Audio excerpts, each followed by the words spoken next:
اور انجام کیا نکلے گا کہ فتنہ برپا ہو جائے گا۔ یہ سب سے بڑے خطرناک مسائل ہیں۔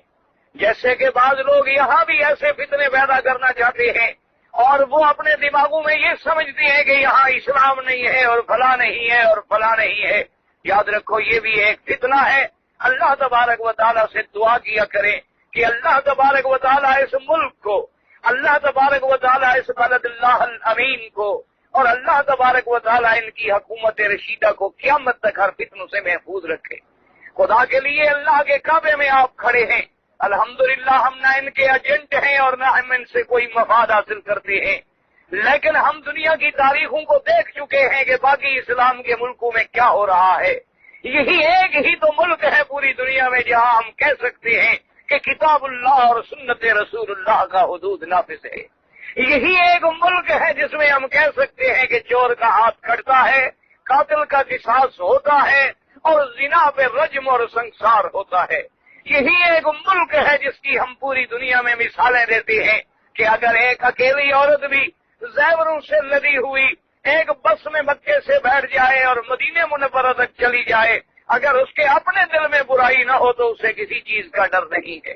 یہی ایک ملک ہے جس کی ہم پوری دنیا میں مثالیں دیتے ہیں کہ الحمدللہ ثم الحمدللہ یہاں آپ 10 سال زندگی گزاریں، 20 سال زندگی گزاریں، 40 سال زندگی گزاریں، اگر آپ حکومت کے معاملات میں دخل نہ دیں، اگر آپ بلا وجہ قانون شکنی نہ کریں، اگر آپ بلا وجہ کوئی شرارت نہ کریں تو آپ کو پتہ بھی نہیں ہوتا کہ آپ کس تھانے کے حدود میں رہتے ہیں۔ آپ کو یہ بھی پتہ نہیں ہوتا کہ ہماری چوکی کہاں ہے، آپ کو یہ بھی پتہ نہیں ہوتا کہ ہمارا علاقے کا تھانے دار کون ہے، آپ کو یہ بھی پتہ نہیں ہوتا کہ تھانہ کس کو کہتے ہیں۔ لیکن جب آپ خود شرارت کریں گے، جب آپ خود فتنہ کریں گے، جب آپ خود چوری کریں گے، جب آپ خود منشیات کے کاروبار کریں گے، جب آپ خود اپنے پاسپورٹوں پہ فوٹو بدلی کریں گے، جب آپ اپنے بھائیوں کے ویزے بیچ کے کمیشن لیں گے اور پھر تمہارے بھائی ان کو جا کے شکایت کریں گے تو پھر تم کس رعایت کے مستحق ہو؟ تو اس لیے آج جو لوگ جو ہیں دین کے نام پہ فتنہ ڈالنا چاہتے ہیں وہ بھی اعداء کی سازشوں کا شکار ہو رہے ہیں۔ دعا کریں اللہ تبارک و تعالیٰ انہیں بھی ہدایت دے اور اللہ تبارک و تعالیٰ ہر مسلمان کو شیطانی فتنوں سے محفوظ رکھے۔ یاد رکھیں جو اطاعت ہے اس کے اندر بڑی اللہ کی رحمتیں ہیں۔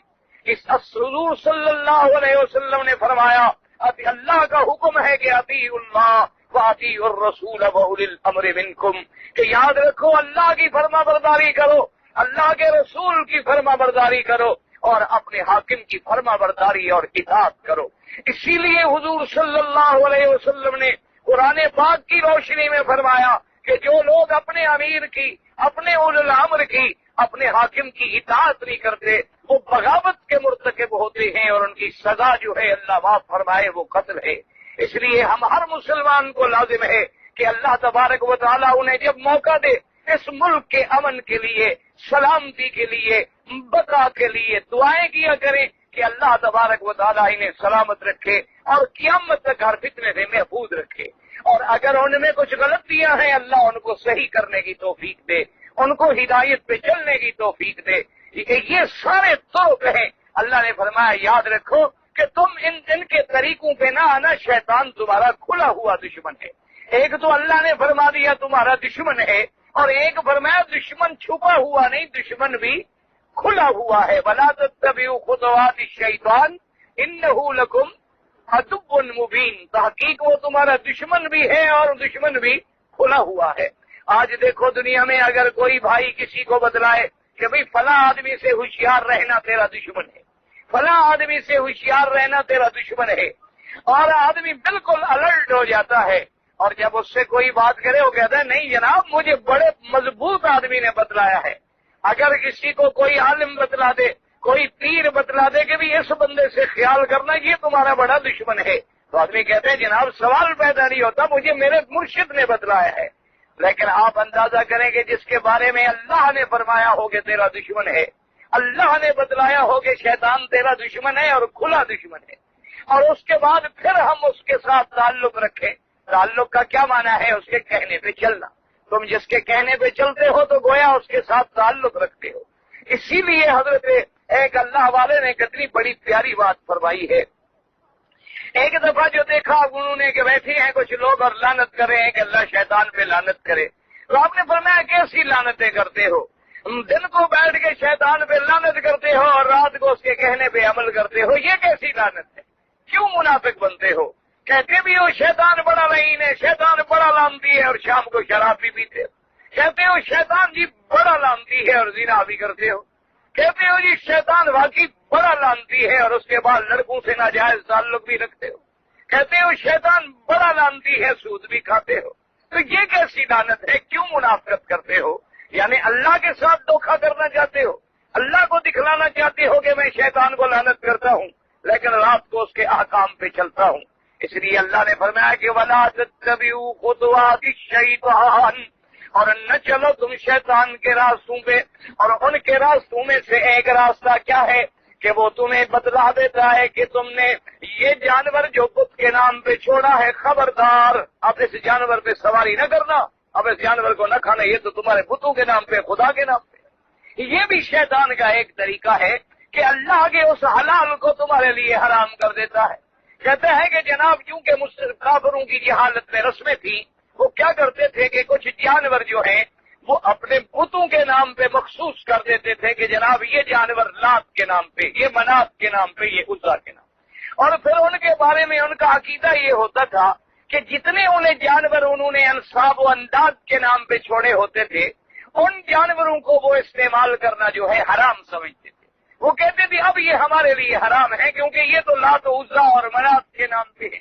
اسی طرح جیسے آج کے جاہل، اللہ تبارک و تعالی رحمت فرمائے، بعض جاہل مسلمان جو ہیں وہ بھی اپنے جانور جو ہیں ان کو نشانی لگا دیتے ہیں، بعض رنگ لگا دیتے ہیں کہ بھی یہ جانور ہمارے فلاں بزرگ کے نام پہ ہے، اور یہ جانور ہمارے فلاں مرشد کے نام پہ ہے، اور یہ جانور فلاں قبر کے نام پہ ہے، اور یہ جانور جو ہے میں نے فلاں آستان شریف پہ جا کے ذبح کرنا ہے، خبردار اس کو ہاتھ نہ لگانا، اس کو کہیں اور استعمال نہ کرنا۔ تو یہ زمانہ کفر کی اور جاہلیت کی رسمیں ہیں۔ اللہ نے فرمایا کہ خبردار یا ایھا الناس کلوا مما فی الارض حلالا طیبا، جو چیزیں حلال ہیں اور جو چیزیں پاکیزہ ہیں ان کو تم استعمال کرو، ولا تتبعوا خطوات الشیطان، اور تم شیطان کے راستوں کی پیروی نہ کرو، انہ لکم عدو مبین، تحقیق شیطان جو ہے وہ تمہارا کھلا ہوا دشمن ہے۔ اس کی وجہ یہ ہے کہ جی ایک دشمن ایسا ہوتا ہے جس کا ہمیں علم نہیں ہوتا، وہ چھپا ہوا دشمن ہوتا ہے، اور ایک دشمن ایسا ہوتا ہے جو کہہ دے کہ میں تمہارا دشمن ہوں، اس کی دشمنی میں کیا شبہ ہے۔ اب آپ اندازہ کریں کہ شیطان نے حضرت آدم علیہ السلام سے عداوت کی اور اس کی عداوت کھلی ہو گئی، اور اس کے بعد شیطان نے کھلا کہ اللہ کے سامنے کھڑے ہو کے یہ بات بانگے تہل کہہ دی کہ یا اللہ میں تیرے بندوں کو تیرا نافرمان کروں گا، لآتینہم من بین ایدیہم ومن خلفہم وعن ایمانہم وعن شمائلہم ولا تجد اکثرہم شاکرین۔ اللہ تبارک و تعالیٰ نے بھی فرما دیا کہ اے شیطان خبردار، مجھے بھی اپنی عزت و جلال کی قسم ہے، لأملأن جہنم منک وممن تبعک منہم اجمعین، میں بھی تیری پیروی کرنے والوں جنات و انس میں سے جہنم بھر ڈالوں گا۔ اور یاد رکھو تم جو میرے حقیقی بندے ہیں ان پہ کوئی غلبہ حاصل نہیں کر سکتے ہو۔ تو اب شیطان کی عداوت ہمارے باپ حضرت آدم سے شروع ہوئی، اور شیطان کی عداوت جو ہے وہ آج تک چلی آ رہی ہے۔ تو اس لیے اتنا بڑا کھلا دشمن جو ہے اس کی دشمنی سے آدمی اگر اعتراض نہ کرے اور اس کے راستوں پہ چلتا رہے تو اللہ تبارک و تعالیٰ ہی ہمیں ان فتنوں سے محفوظ رکھے۔ اس لیے اگلی آیت میں اللہ فرماتے ہیں انما یأمرکم بالسوء والفحشاء، یاد رکھو انما یأمرکم، انما حصر کے لیے ہوتا ہے کہ شیطان تو تمہیں حکم ہی صرف یہ کرتا ہے، یأمرکم مانا امر کرتا ہے تمہیں دو چیزوں کا، کیا؟ بالسوء والفحشاء۔ یاد رکھو یہاں دو لفظوں کا استعمال ہوا ہے، ایک لفظ ہے سو کا کیا معنی؟ ایسا کام جو شریف دیکھنے والے کو برا لگے، سا یا سو کو ایسا کام کہ شریف کو برا لگے، یہ سو ہے۔ اور بعد میں فرمایا کہ سو معنی ہوتا ہے برے افعال، برے افعال جو ہے وہ سو میں آ گئے۔ اور فحشاء کا معنی کیا ہے؟ بے حیائی والا کام۔ اسی لیے قرآن پاک نے زنا کو